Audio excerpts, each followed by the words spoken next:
Magandang umaga po sa bawat isa sa atin mga kapatid. Manalangin po muna tayo. Yes, Lord, we thank you for today. Lord, we just invite the power of your Holy Spirit na siya pong kumilos at magpaintindi sa bawat isa sa amin, O Diyos, sa mensahe na aming mapag-aaralan ngayong umaga. Bless every heart, Father God. Bless thy word. Ganon din po ang iyong gagamitin, Father. We thank you in Jesus' name. Amen. Ayan, magandang umaga po muli sa bawat isa. At ganon din po sa ating mga jail wardens and jail officers. Ayan, bago po tayo tutungo sa ating mensahe ngayong umaga. Okay. Nais ko pong tularan po ninyo yung gagawin ko pong action. Okay, first, turo po natin sa taas. Turo po sa taas mga kapatid. Ayan. And then second, thumbs up. Thumbs up. Oh, thumbs up. And then, okay, and then pumalakpak lang po mula sa gilid, pataas, pabalik sa gilid. Ayan. Muli po. Okay, first, turo sa taas.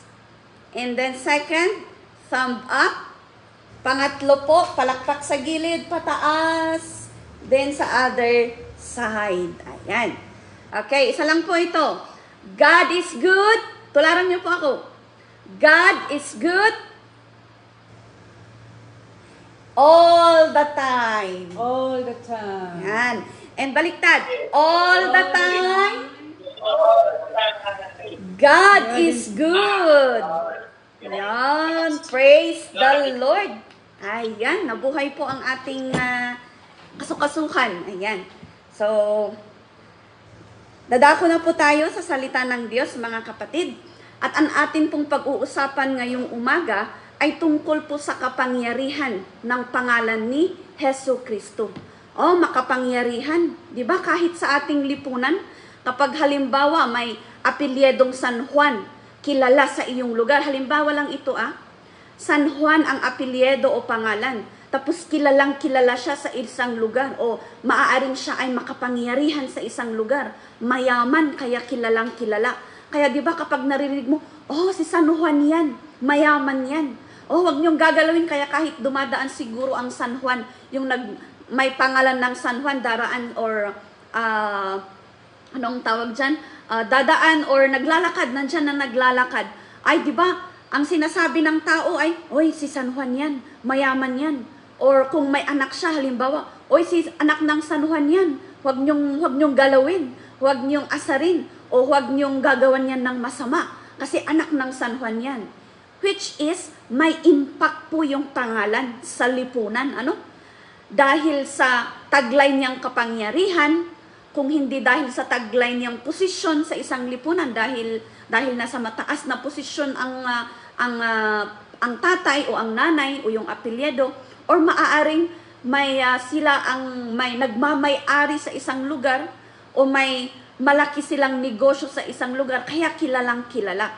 Kaya ang isang anak ng makapangyarihan tao o kilalang tao ay hindi basta-basta, Kahit nga yung mga kilalang artista, di ba? Kapag may dumadaan o pumupunta sa isang lugar, dahil kilalang kilala mo siya, oy, si yan? Si Piolo Pascual yan, si Sharon Cuneta yan.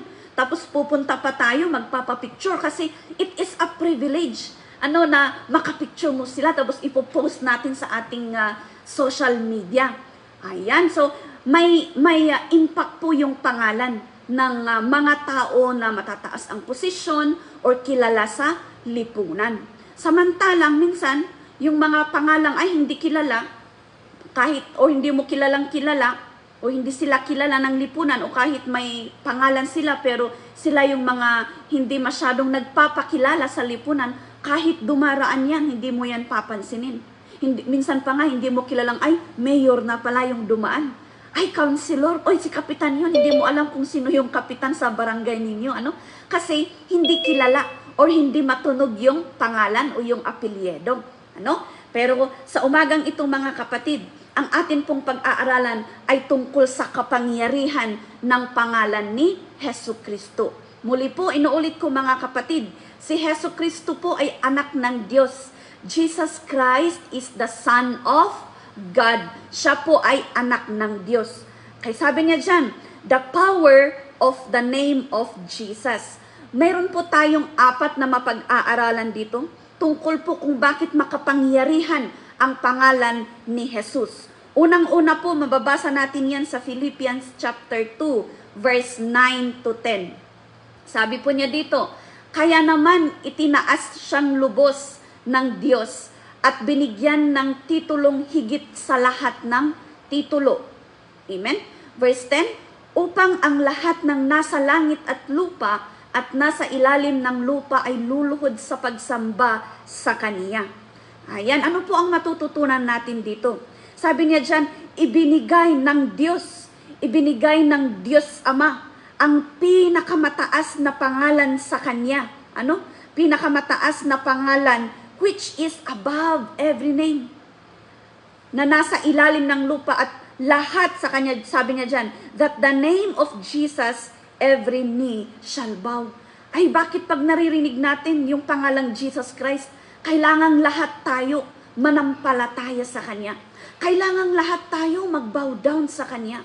Bakit kapag sinasabing Jesus Christ, kailangan sambahin natin yung pangalan, yung may pangalan nun. Kasi sabi niya dyan, God has highly exalted Him. Yung mismong Diyos Ama na nagbigay sa Kanya ng pangalan ay ine-exalt siya at ibinigay niya ang pangalan, name above every name, nang sa ganun, lahat ng tao, ang mga lipunan po o ang lipunan ay mag-bow down at magpuri sa Kanya. Kaya ang una pong matututunan natin, the power of the name of Jesus, number 1 po dyan is because Jesus Christ has the supreme authority. Siya po yung otoridad sa ating buhay. Kung di ba, for example, sa Pilipinas, ano po yung batas sa Pilipinas? Tinatawag po nating saligang batas. Or Philippine Constitution, kaya pag naririnig natin yan, ay batas yan. Kailangan sundin natin yung nilalaman ng saligang batas na yan. Kung hindi, makukulong ka. Kung hindi, ganito ang mangyayari. When we hear the name of Jesus, ay si Hesus Kristo yan. Tagapagligtas yan ng mundo. Hindi lang siya basta batas, tagapagligtas siya ng buong mundo. Pangalan nangingibabaw sa lipunan. Ano? Ito yung pangalang ibinigay upang magpuri ang mga tao. Amen? Kaya nga, Jesus, we worship. Kaya may mga awitin tayong kanina, umawit tayo ng awiting papuri. At yan po ay isang nagpapakita na pinapapurihan natin si Hesus Kristo sa ating buhay. Inaawitan natin siya. Amen?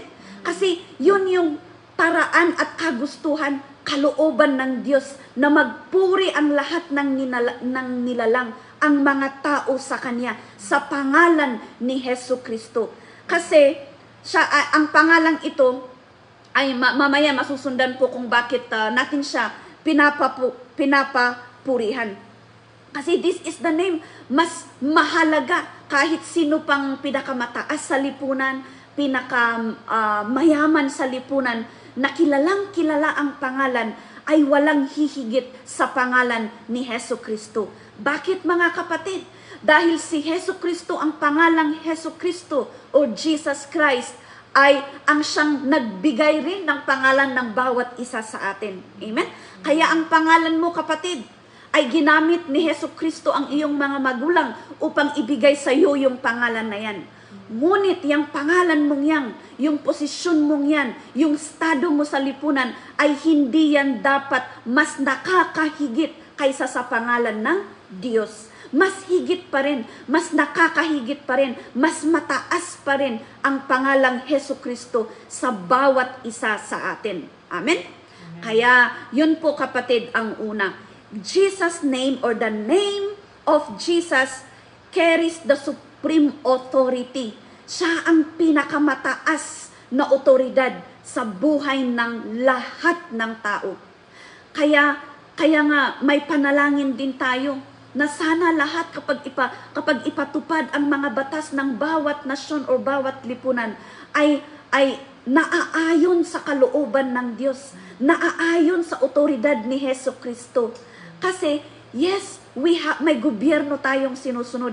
May batas na ginawa ng mga mambabatas na ating sundin, ano? Pero kasama rin yan sa ating panalangin na, Lord, sana yung mga batas na ginagawa ng mga mambabatas o mga opisyal sa lipunan ay naaayon sa kalooban at kagustuhan ng Diyos o ng Panginoon. Amen. So yan po mga kapatid, the name above all names. Amen. Pinakamataas sa lahat ng pangalan sa buong lupalop ng mundo. Pangalawa mga kapatid, mababasa po natin yan sa Acts chapter 4 verse 12. Mga gawa. Ayan. Acts chapter 4 verse 12, ano po ang sabi niya dito? Walang sino man sa mundong ito ang makapagliligtas sa atin, kundi si Jesus lamang. Okay. Sabi po niya na, for there is no other name under heaven given among men by which we must be saved. Okay, pangalawa po, dahil tanging pangalan lamang ni Jesus, tayo maliligtas. Kaya kahit sinasamba mo ang pangalang Piolo Pascual, o kilalang kilala mo ang pangalang Sharon, pasensya na, ito mga yung pangalang nababanggit kasi familiar, o kahit ano pang pangalan na pwede mong i-idolize, ay sabi niya dyan, hindi ka naman yan maliligtas, Hindi niyan maliligtas ang kaluluwa mo, kapatid. Hindi niya maliligtas ang kaluluwa mo. Hindi niya pwedeng dalhin yung kaluluwa mo sa langit. Baka pa ngayon ang magiging sanhi na ikaw ay mapunta sa impyerno. Kasi sinasamba mo yung pangalan ng hindi naman lumikha sa'yo. Sinasamba mo yung pangalan ng kapwa mo tao na sa halip parehas po sana, kapwa mo rin sana na manampalataya at papurihan ang Diyos o ang Panginoon. So ayun po mga kapatid, dahil ang pangalan ni Hesus Kristo brings salvation. Nagbibigay po ng salvation, pagkaligtas. Ayan. So sabi nga din sa kanyang salita na Jesus is the way, the truth, and the life. Amen? Ibinigay ng Diyos ang pangalang Hesus Kristo sa buhay mo. Ipinakilala niya si Hesus Kristo sa buhay mo dahil siya lamang ang magiging daan na maligtas ka, kapatid. Siya lamang ang magiging daan, tanging daan, nag-iisang daan upang ikaw ay makapunta sa langit.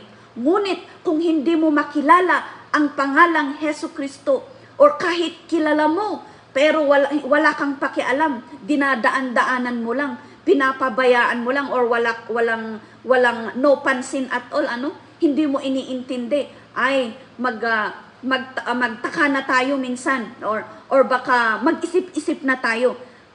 Maaaring sa ngayon ay pinapaalalahanan or winawarningan tayo ng Diyos na tanging Hesus Kristo lamang ang daan upang maligtas ang kaluluwa mo. Amen? Kaya bukod sa siya ang otoridad sa buhay mo, siya ang kumukontrol sa buhay mo, ang pangalang Hesus Kristo ang tanging daan. Wala nang iba. Sabihin mo sa katabi mo, wala nang iba. Yan. Wala nang iba. Si Hesus Kristo lamang ang tanging daan, nag-iisang daan upang tayo po, ang mundo po ay maligtas sa kasalanan at ang kaluluwa mo, kapatid, ay makapunta sa langit. Dahil kapag hindi mo kilalanin ang Hesus Kristo sa iyong buhay at hindi ka lumakad sa daan patungo or nakagustuhan ng Panginoon, ay sigurado yung kaluluwa mo hahantong sa walang hanggang hirap at paghihinagpis. At ayaw po natin yun. Kaya mga kapatid, kung tayo po ay nakikinig, alam kong nauunawaan natin ang mensaheng ito, only Jesus Christ can save you. Maging sa sitwasyon po natin ngayon, kayong mga kapatid na nasa loob, maging sa sitwasyon ninyo ngayon, only Jesus can make the way upang makalabas ka dyan. Paano po? Papunta po tayo sa pangatlo na aral po natin. Ayan. Sabi po niya sa John 14, John 14, verse 13 and 14. Okay. Ito po yung pangatlo, kapatid. Walang sinuman, ayun, at anuman ang hilingin nyo sa aking pangalan ay gagawin ko upang maparangalan ang Ama sa pamamagitan ko na kaniyang anak. Okay, dito po muna tayo sa versikulo, sa 14 po na yan. Sabi niya, anuman ang hilingin mo, may prayer request tayo, ano? Kaya nga hinihiling natin na ang mga gusto ninyong ipanalangin para sama-sama nating ipanalangin at hilingin sa Diyos. Ano ang sabi niya dyan? Anuman ang hilingin nyo sa aking pangalan. Sabi niya, sa pangalan ni Jesus. Kaya kapag nananalangin tayo, kapatid, in Jesus' name we pray. Amen. We acknowledge that Jesus is the way na masagot ang ating mga panalangin. Kaya sabi niya dyan, sa aking pangalan ay gagawin ko upang maparangalan ang Ama sa pamamagitan ko na kaniyang anak. God the Father will be pleased. God the Father will be honored. Will be glorified kung ang bawat tao ay humihiling sa Kanya sa pamamagitan ng pangalang Hesu Kristo. Kaya kung mapapansin po ninyo, mga kapatid, o kahit kayo po mismo, kapag kayo po ay nananalangin, sabihin po natin, Lord, bless me. Give me strength. Bigyan mo ako ng kalakasan. In Jesus' name I pray. Amen. Or ano po, ito ang aking panalangin sa pangalan ni Jesus. Amen. Kasi si Hesu Kristo ang intercessor natin in heaven. Amen. Kaya when we pray through Jesus Christ. That's why we say, in the mighty name of Jesus, I pray. Amen.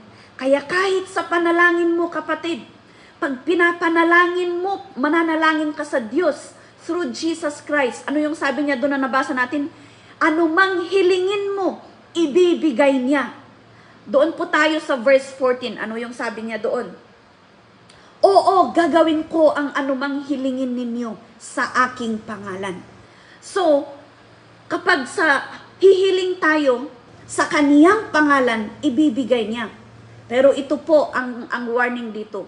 Kapag humiling ka, pero hindi ka humiling sa kaniyang pangalan, sigurado hindi mangyayari.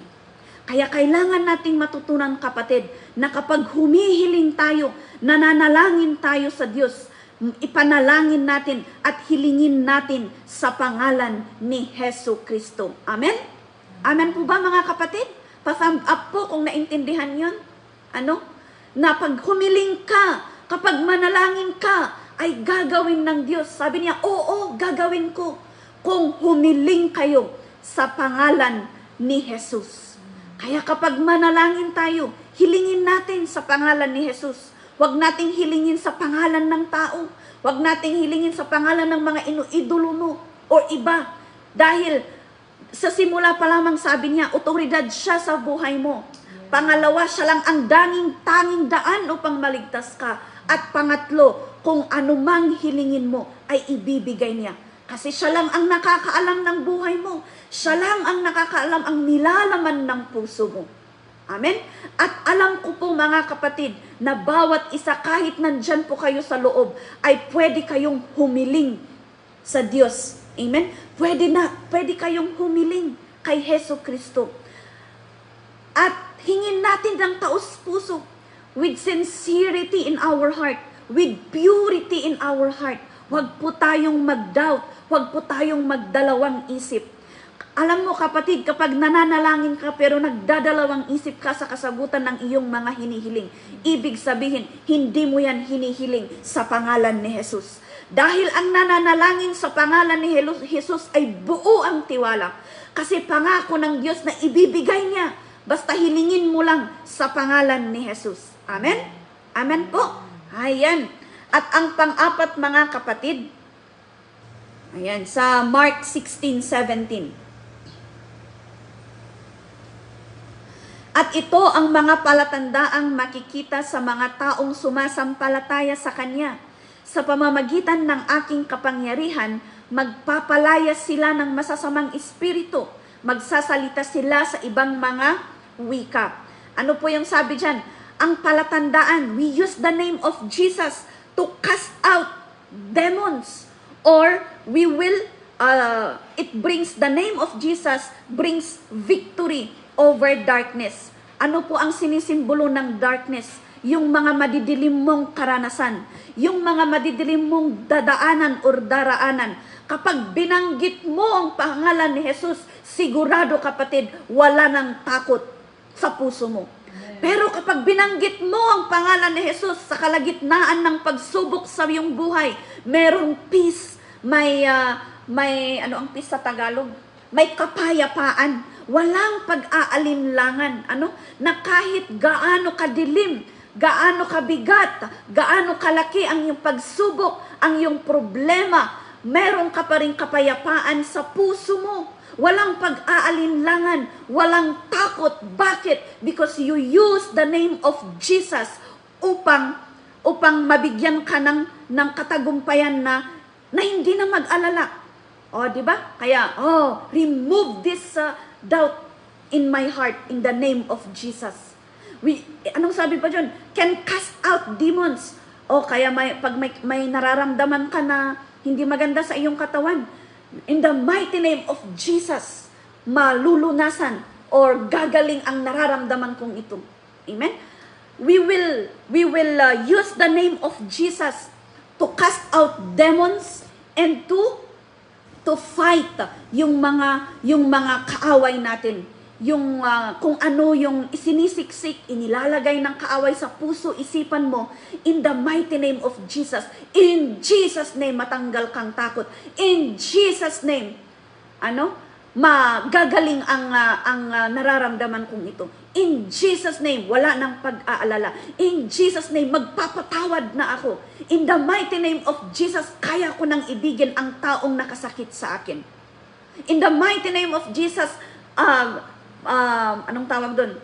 Patatawarin ko na sila. Amen. Mamahalin ko sila. That's the power of the name of Jesus. God can bring healing. Amen? The name of Jesus can bring healing. The name of Jesus can bring deliverance. The name of Jesus can restore you. Amen. Kahit pa nga yung kahit may mga sakit tayo. In the mighty name of Jesus, I pray, naggagaling ka. In Jesus' name. Amen. Yes. Hallelujah. And ano pa mga kapatid? Luke 10:17.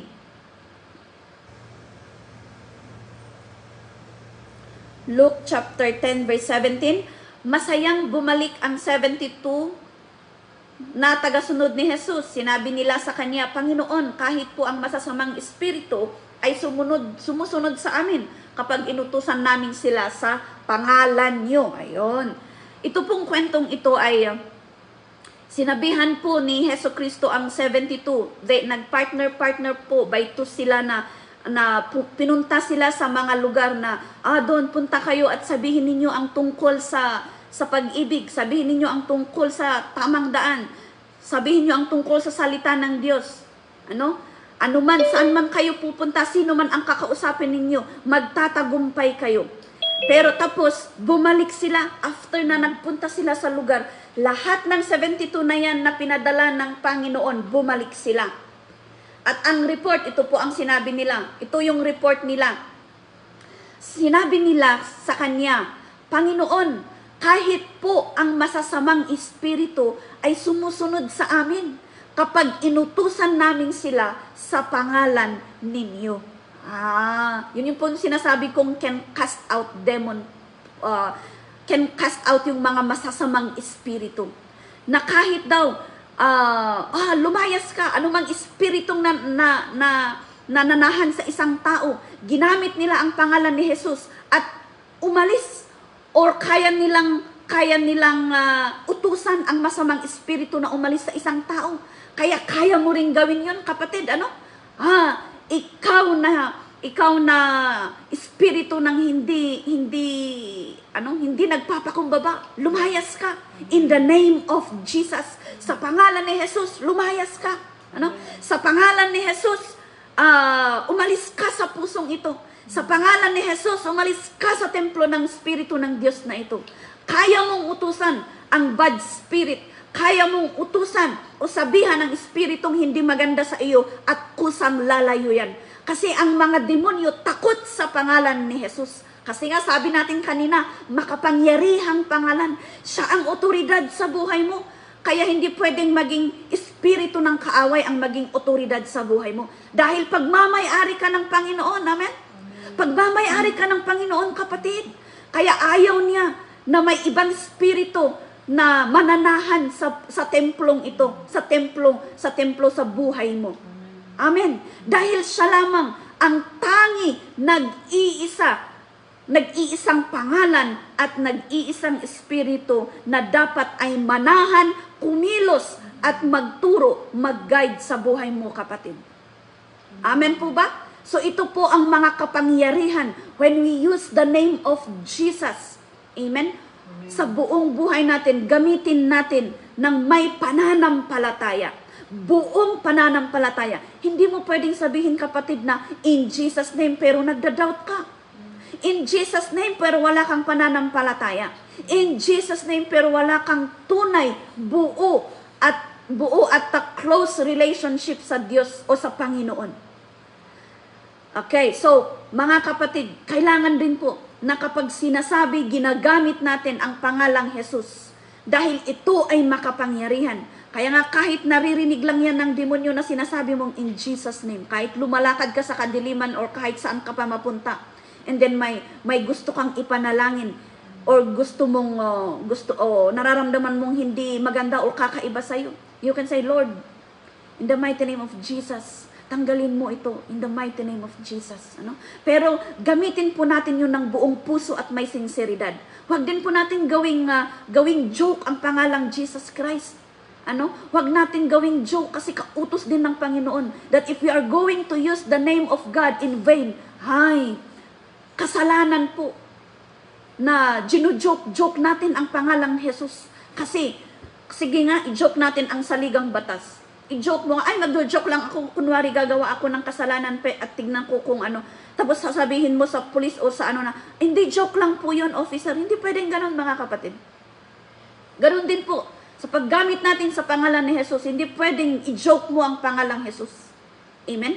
Hindi pwedeng, anong tawag doon? Kinukutsa natin. Huwag natin kutsain. Kundi gamitin natin ng buong puso, ng may buong pananalig at pananampalataya.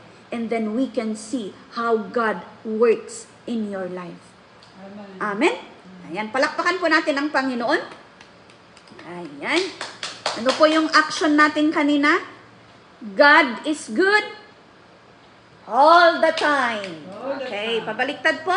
And all the time, God is good. Amen. We claim it. God is good in your life, kapatid.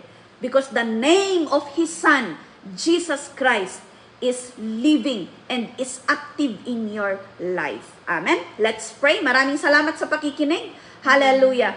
Thank you, Lord. Thank you, Father God, for Thy word. Maraming salamat, O Diyos, na pinaalalahanan mo ang bawat isa sa amin tungkol sa kapangyarihan ng iyong pangalan. Nang sa ganun, O Diyos, ay patuloy kaming magpuri sa iyo. Patuloy ka naming manalig, Father God, at buong puso, taos puso naming sasambitin ang iyong pangalan sa aming pagpupuri, sa lahat ng aming gagawin, at maging ganun din po sa aming panalangin, O Diyos, ay matutupad at magagawa lahat dahil kami ay humihiling sa pangalan ni Jesus. Lord, we thank you and we give you all the glory. In the mighty name of Jesus, I pray.